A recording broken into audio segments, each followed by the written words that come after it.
क्या करती हो बाबू? मेरा मेरा माँ बाप है और मेरा बहन बाप है।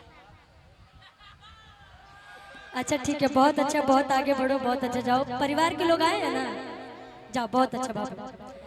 एगो गीत के फरमाइश आइल बा।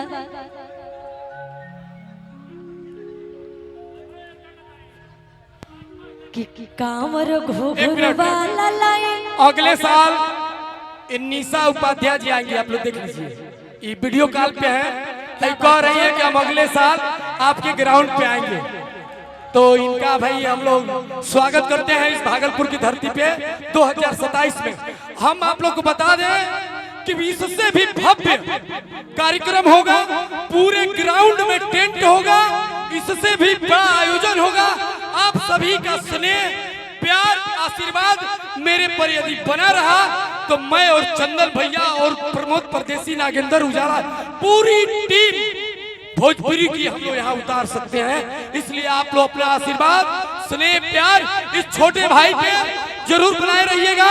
और निशा उपाध्याय अगले साल कांवरिया मेला 2027 में आएंगी।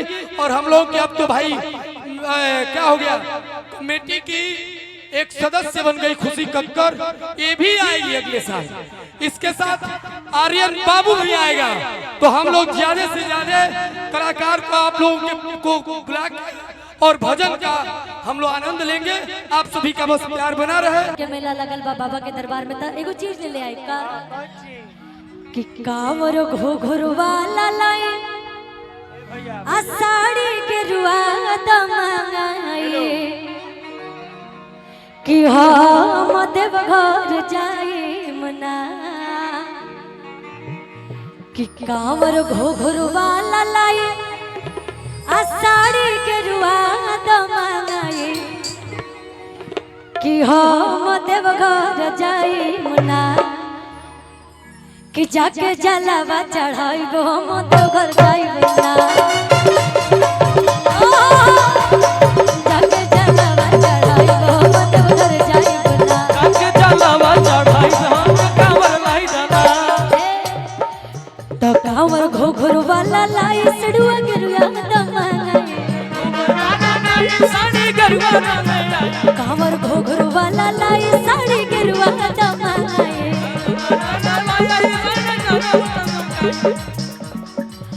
कि हम देवघर जाई बना, कि हम देवघर जाई बना, जाके जलावा चढ़ाई हम देवघर जाई बना। जाके जलावा चढ़ाई हम देवघर जाई ना। जाके जलावा चढ़ाई हम देवघर जाई बना। जलावा चढ़ाई हम देवघर जाई ना। क्या बात है?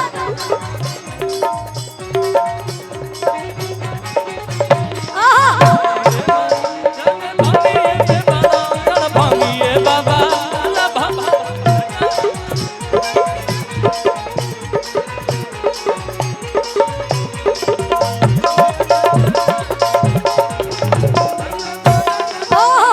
बढ़ाइए बाबा, पानी कांवर के पावर बढ़ाइए बाबा। जाके जलावा चढ़ाई। और मोबाइल के जमाना बा, तो बिना मोबाइल के तो क्यों रही ना। चाहे देवघर में जा, चाहे भक्ति करे, चाहे दुनिया के कोनो काम करे, मोबाइल बिना सब अधूरा लगेला। तो कहा तारी राह में रुकी के आगे से टाइम में,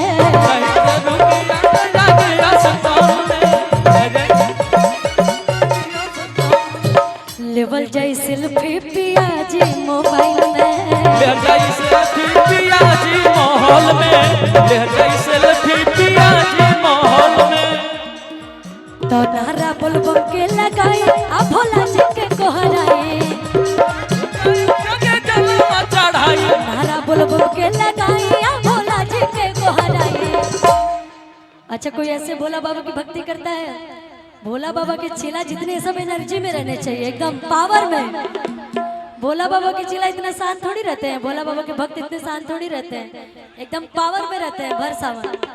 ऐसे कहा तारी कि हम देवघर जाई बना, आता नहीं ठुमका लगा के, कि जाके जलावा चढ़ाई हम देवघर जाई।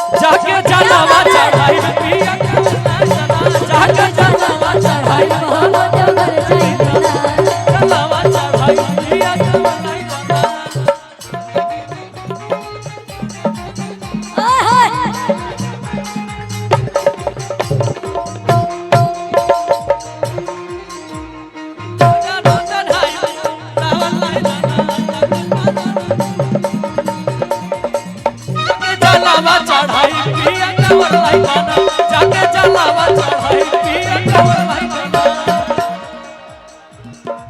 कोई ले बानी हम सब तैयारी कैले ले बानी हम सब तैयारी कैले ले बानी हम सब तैयारी असली हमारे बाबा के भक्त अभी बैठाया क्या बात है भैया संगत से गुनाह है संगत से गुंजार अभी एक से भरे तो मुझे पता है कि देखिए यहाँ पे बाबा का दरबार लगाया जितने भी लोग बाबा के दरबार में ठुमका लगाना चाहते हैं आशीर्वाद पाना चाहते हैं यहाँ पे आए यहाँ पे हाँ कोई ले बानी हम सब तैयारी कैले ले बानी हम सब तैयारी कैले ले बानी ये हमारा भोला बाबा के कम के सारी भे के ज्यादा चला लगता है कोई ले बानी हम सब तैयारी कैले ले बानी हम सब तैयारी कैले ले बानी हम सब तैयारी जाए के बाटे असो बाबा के दुआरे जाए के बाटे असो बाबा का दुआरी जाए के बाटे असो बाबा का दुआरी तनारा बोल बोल के लगाए भोला जी के गोहराए जनाई भोला जी के गोहराई आप लोग को दिखाई दे रहा है दिखाई दे रहा है कि नारा बोल बोल के लगाए भोला जी के गोहराए जनाई भोला जी के गोहराई कि हम देवघर जाइब ना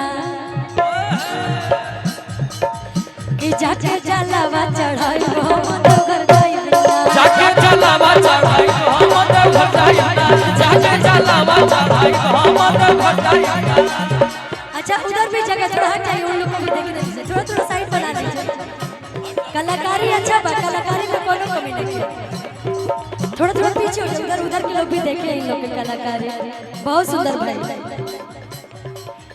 कि हम देवघर जाइब ना आ जाके जलावा चढ़ाई हम देवघर जाइब ना जाके जलावा चढ़ाई हम देवघर जाइना जाके जलावा चढ़ाई हम देवघर जाइना चढ़ाई हम देवघर जाइना जाके जलावा चढ़ाई हम देवघर जाइब ना जाके जलावा चढ़ाई हम देवघर जाइना जाके जलावा चढ़ाई जलावा चढ़ाई हम देवघर जाइना जाके जलावा चढ़ाई हम देवघर जाइना जाके जलावा